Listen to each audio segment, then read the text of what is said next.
Alrighty.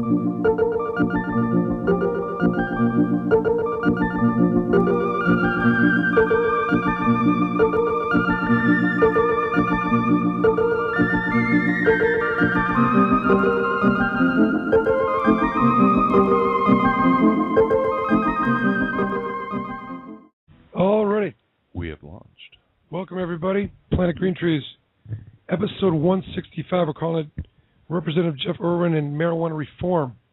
What's going on in the state of Michigan, moving in the right direction, bringing some reasonableness and common sense ideas to the table, and it's getting a lot of tread in the legislature. We're going to talk about that with one of our good friends and a real special guest. Always love having on the show, Jeff Irwin. Today, of course, is September 12, 2013. You are listening to Michigan's premier medical cannabis blog talk radio show. I'm your host, Michael Komorn, in the studio with me to bring you the most entertaining and up-to-date informative information throughout state, country, internationally. Chad from the Birmingham Compassion Club. Good evening. It's nice to be here. And, of course, the one and only, bringing us the news every week, and the editor-in-chief of the Compassion Chronicles and so much more, Rick Thompson. It's a good thing there's only one of me. And our good friend and producer, Jamie Lowell, we understand is en route and will be here. And Jamie, of course, is the producer and put together tonight's outstanding lineup. But tonight we're going to be discussing a number of different things. There's always so much to discuss. It's especially like every week, it's what are we going to talk about? There's too much. But the US Senate Judiciary recently held hearings to get some clarification on policy concerning states that have allowed for recreational and medical use of cannabis. Michigan House Judiciary Committee may be considering a bill to legitimize on a statewide level central dispensing locations in communities that choose to accept them. The National Patients' Rights Association is lobbying on behalf of House Bill 4271, the Provisioning Centers Act, and is raising funds to support that effort. Joining us tonight will be Michigan State House Representative Jeff Irwin from Ann Arbor, who has introduced legislation to decriminalize small amounts of cannabis for adult use and has signed on support of 4271, along with an impressive list of bipartisan co-sponsorship. Representative Irwin will be joining Representative Carlton, ASA Steph Shear, NPRA's Robin Schneider, and lobbyist Kevin McKinney, and speaking at the NPRA fundraiser at the Ann Arbor Center Saturday evening. NPRA board member and activist Drew Rudoi will call in to offer more detail on Saturday's event and promote his organization's efforts to get the Provisioning Center Act passed in the Michigan Legislature. Also, National Field Coordinator Americans for Safe Access Hunter Holliman will call in from Washington, D.C. Hunter works directly with the Michigan ASA chapter and attended the recent US Senate Judiciary hearings. He will offer his thoughts on the hearings and discuss the importance of a regulated distribution system in Michigan. We're expecting David Rudoi of Rudoi Law. He has not arrived yet, but when he does, we will let him talk for his 30 seconds or so like we usually do. We, of course, have our good friend Steve Green calling in from the Human Solutions of Michigan chapter thereof to give us a court report on upcoming cases that are of interest to the medical cannabis community. As always, our contributions for tonight's show come from Rick Thompson, Jamie Lowell, and Chad. We're going to do a rant in a little while, and I want to just mention quickly our sponsors for tonight's show. Komorn Law, 1-800-656-3557. I want to thank the Michigan Medical Marijuana Association, michiganmedicalmarijuana.org, to all the moderators and administrators who volunteer their time regularly to assist the community and provide a safe environment for patients and caregivers to learn and evolve the conversation about medical cannabis. Shout out to our friend Kevin Spittler from Ostamo, Michigan, also the local regional director for the Ohio Cannabis Reform. And shout out to our good friend, the Marijuana Rancher, 1-313-422-5281. Cultural Center is taking appointments for events. Also, our good friend, Dr. Kumar Singh from the Green Light Clinic, 248-390-0574.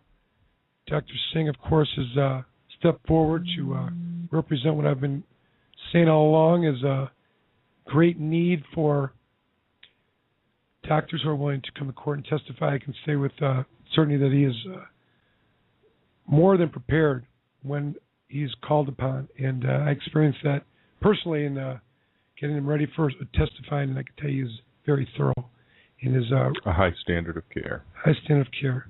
And that's what we're looking for here in today's defense. As I told someone just shortly ago, this whole discussion of the lawyers and the need for the doctors and the patients and all this is merely a passing asteroid as we move to the next universe, because in not too long, it's going to be all changed. So we are in the middle of a paradigm change, and I want to talk about that a little bit tonight as I transition into my rant. And I'm going to talk a little bit about two things. One, there was this opinion that had been issued on a case and on issues that are very, very significant. I think, we highlighted a couple weeks ago the Blue Water case. We had Paul Talindon and other lawyers, Stuart Friedman. The following week, we were aware of a case out of Birmingham County with a similar type of results, all arguing that the arresting and prosecuting of patients who were transferring to people outside of the registry was not clear at the time, that to prosecute people for these offenses violated due process, that applying McQueen retroactively is a ex post facto violation, something that the Constitution protects against, and furthermore that because this is a law that was designed specifically to protect individuals for behavior that was otherwise unlawful, that the rule of lenity shall apply in the interpretation of the act in favor of the people that it was intended to protect. And this was a theory that originated and was argued in a period of time when the first dispensary raids happened in Oakland County, the Waterford dispensary. Brian Vaughn, hello. And, of course, the Ferndale dispensary. We in Waterford argued for same relief, and our Judge McMillan found that ignorance of the law is no excuse. You have to remember at the time, this is 2010, there wasn't even a right to present a medical marijuana defense yet. Interestingly, though, the Ferndale case, which had some factual distinctions to it, was dismissed by Judge O'Brien, Daniel O'Brien. Of course, the Oakland County Prosecutor's Office appealed it, and as we had heard from Stuart Friedman, he argued before the Court of Appeals, and they responded yesterday with an opinion that reversed the dismissal and would enter an order to remand. I do understand from my relationship with the lawyers involved that they are going to appeal to the Supreme Court. Whether the Supreme Court will hear it would be the first issue, and secondly, what impact will it have otherwise. I can tell you that a number of different cases that I have pending right now address these issues, and I don't know that this case forecloses that argument in other cases. There's clearly factual, specific findings in this case that drew the Court of Appeals to rule the way that they did, albeit they're all wrong, and it's a terrible opinion, and it's senseless, and at the end of the day, I think you see the court throwing like the lawyers in the way the case was presented under the bus. Now, it's interesting because if you recall the Carruthers case, which was a Court of Appeals terrible opinion, they ruled without any real evidentiary hearing. There was a transcript that was generated, which they relied upon for the state lab person that said they could detect THC, but they couldn't measure the amounts. But other than that, it was all the pleadings of the court, meaning all the motions that were filed and the briefs that supported it, by which the Court of Appeals relied, because there was no evidentiary hearing of any kind, to draw the conclusions that it did, meaning there was no need for a hearing. But this case that I speak of, the Agro case, reversed on appeal, seems to suggest that there wasn't enough testimony and evidence presented, and there was a lot of leaps, such as, but the point is that they didn't accept the pleadings, which was not necessarily contested by the prosecutors as a way to not make a finding, almost saying we need more information, so send it back to the court to flush factually some of these things out. The other thing that I thought was interesting, which I think that does not foreclose this argument moving forward, is that they seem to, and I disagree with this because I was involved with some of the pleadings, make a finding that there wasn't a specific allegation as to a specific part of the act to which the parties relied upon to be misled or to not be clear upon, which would not have provided due process. And without question, the pleadings referenced 4I, which at the time seemed to be the language of issue. But again, I think that 4E was referenced as well, and alleged in the pleadings. But my point is this, that, and they do mention 4I a little bit, I think, in this opinion, but and then they rely upon previous opinion from somewhere else that 4I did not apply to the medical use, but only the use of marijuana, like handing a bowl to someone or handing someone a brownie. But nevertheless, my point is that I don't think that those cases that exist currently pending are foreclosed on these arguments, and I think that there's a way to still argue effectively in the same themes. And I would return to, most importantly, what I think, if you lay out the similar issues that were raised here on the transfer issue, another issue that has equally caused more, if not more confusion, is the issue of the outdoor grow or the enclosed locked facility. And I recently had a case where, and I've had many cases, and it becomes outrageous when you hear the expectations of the law enforcement community. Now, I say this because many of them are that we're dealing with are narcotics officers, that there's the known incentive that if they're able to find a household in violation of Section 4, then the individual caregivers do not get the benefit of the immunity, and they are just, in the eyes of the law, committing the crime of manufacturing marijuana. At that point, there's still arguments as to whether it's true or not, but ultimately the caregiver is going to have to defend themselves in court, and they're going to be involved in a Section 8 hearing because of the conclusion of the officers that bring in the arrest, making the declaration that the individual caregiver is not in compliance with Section 4 based on the enclosed locked facility. Now, what is interesting to me is that I hear over and over again a couple things by law enforcement when they take the stand. The first one is that the facility needs to have a roof. And I still maintain that this is not a clear and has not been defined, and that it's still unclear. And there's no case law and no finding anywhere that says there has to be a roof. Now, if you ask me if it should have a roof for purpose of protecting you, I'd say yes, you should have a roof, because it is ambiguous right now. It has not been declared whether there's a roof or not. And you can watch me cross-examine someone where I'll say, officer, you tell me where in this law, as I did this other day with our dear friend from the Cannabis Cancer Project, show me in the law where it says that there has to be a roof, because it doesn't, even with the amendments. The point I'm getting back to is the discussion of the outdoor grow. And in addition to the incorrect allegation that the facility needs to grow, the other one that we hear all the time is that somebody could have walked onto the property and put their hand into the fence and grabbed one of the plants. And there's always a picture in the discovery of some police officer doing that. Now, what does this mean? What are they really saying there? They're saying that somebody who is trespassing on your property, who is committing a crime, is the person that the caregiver needs to prevent from entering the property. Or if in the house, if someone broke into the house, they would somehow be able to find their way into the basement, and it's not impenetrable. And those kind of circumstances result in a violation of Section 4. Well, in the course of a recent case that I've been involved in, forced me to look again to the case of the Supreme Court that dealt with the questions of enclosed locked facility. David Rudoi has entered the room, and I want you to listen to this, David, because I got confirmation on my theory on this, and I want to forward an argument for any of those that are interested in listening.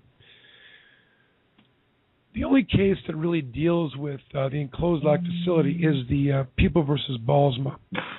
Mr. Balsma had a hearing, not a Section 8 hearing, but a second hearing, where he did testify that in this warehouse that they were growing plants were 3 rooms that a multitude of patients had their 12 plants. And Balsma was the master grower, and he was allowed to have 24 plants, and he kept his 24 plants in one of the rooms. And at various times, he would take care of the other plants for the patients by watering them, touching them, moving them from room to room, etc. And what's a really interesting fact about the case, which is never mentioned, was that the way in which this case came to the attention of the law was that the building inspector forced entry into the warehouse because of some wiring issues. Forced entry without a warrant. And that's another story. This isn't a story about the search warrant, but they forced entry, meaning they broke in and committed a crime absent any, or they were able to break in and penetrate this facility.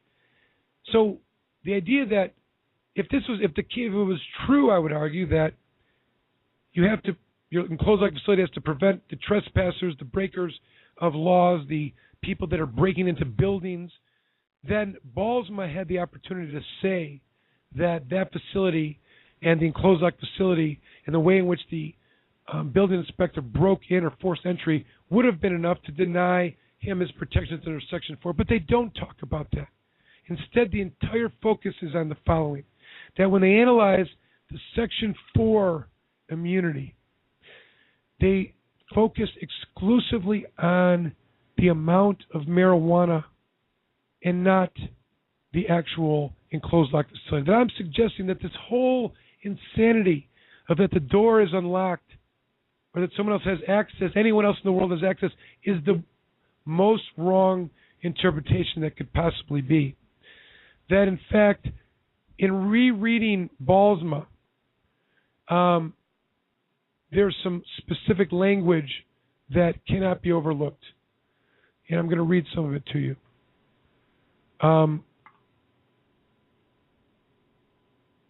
It says specifically, Section 4A applies to registered patients, and of course 4B applies to registered caregivers.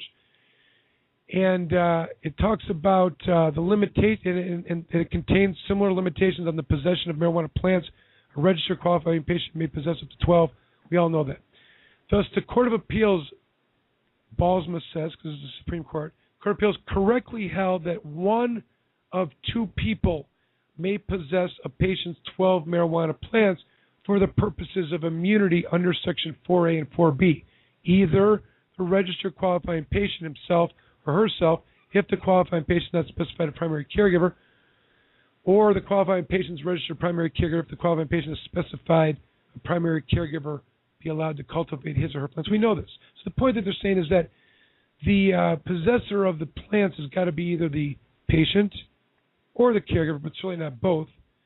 And the issue that they talk about next is critical. After they mention the rules of Section 4A and 4B, they go on to say, and it is a part of the Act that is very rarely mentioned in any of the Supreme Court cases. David Rudoi, very rarely mentioned. 4D reiterates these limitations in articulating a presumption of medical use. Section 4D reiterates these limitations that you must have to be the beneficiary of immunity. There shall be a presumption that a qualifying patient or primary caregiver is engaged in the medical use of marijuana in accordance with the Act if the primary caregiver is in possession of a registry identification card and is in possession of an amount of marijuana that does not exceed the amount allowed under the Act. The presumption may be rebutted by conduct that the marijuana was not for the purposes of alleviating the qualifying patient's debilitating condition. What does this mean? It means that the Supreme Court identifies specifically with 4D the presumption. What is this presumption? It's almost never mentioned. It's mentioned a little bit in McQueen, but it says that the presumption is reiterated and reiterates that the limitations of Section 4 is not the enclosed locked facility. The limitation is the amount of marijuana, and so long as it is the amount that the person is allowed to have, and that the person has a card. The primary caregiver has a card, or the patient has a card. It does not make an exclusion for the presumption of protection under Section 4 based upon the enclosed locked facility. And this point is further emphasized when the court goes on to then discuss why Mr. Balsma does not get the benefit of the presumption, because he did not have the amount of plants that he was allowed. And they go on to discuss the concept of possession.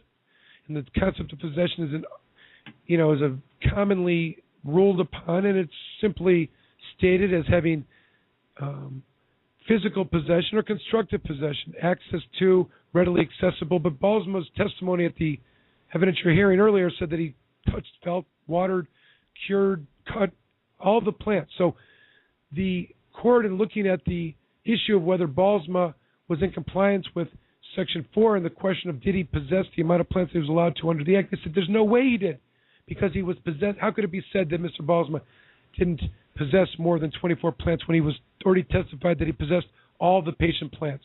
So the point is that Balsma's case turned not upon an enclosed locked facility, but instead upon that he had more marijuana than he was allowed to have, and that is why he did not get the benefit of the... Also not uncooperative growing. Yes. But the point that... What goes on to say, and this is on page 15, I'm going to wrap this up, and we're going to go to break in a second, is this, that on page 15 of the opinion, Dave is listening attentively. Nevertheless, defendant asserts that the definition of enclosed locked facility in 3C of the MMA allows multiple patients and caregivers to combine their marijuana into a single enclosed locked facility as long as only the registered qualifying patient and registered primary caregiver allowed access to the enclosed facility. And that's a fair interpretation.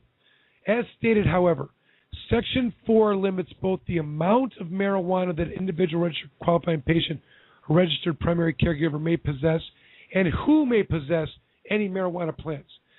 They say, again, the limits of Section 4 are the amount and who can possess, not enclosed locked facility. It then goes on to say, thus, for a patient or caregiver to receive immunity under Section 4, the enclosed locked facility housing marijuana plants must be such that it allows only one person to possess the marijuana plants. Now listen here. It then says either the registered qualifying patient or the registered qualifying caregiver, not both. So who is the enclosed locked facility designed to keep out? Either the caregiver or the patient, but that's who it's designed to, and nobody else.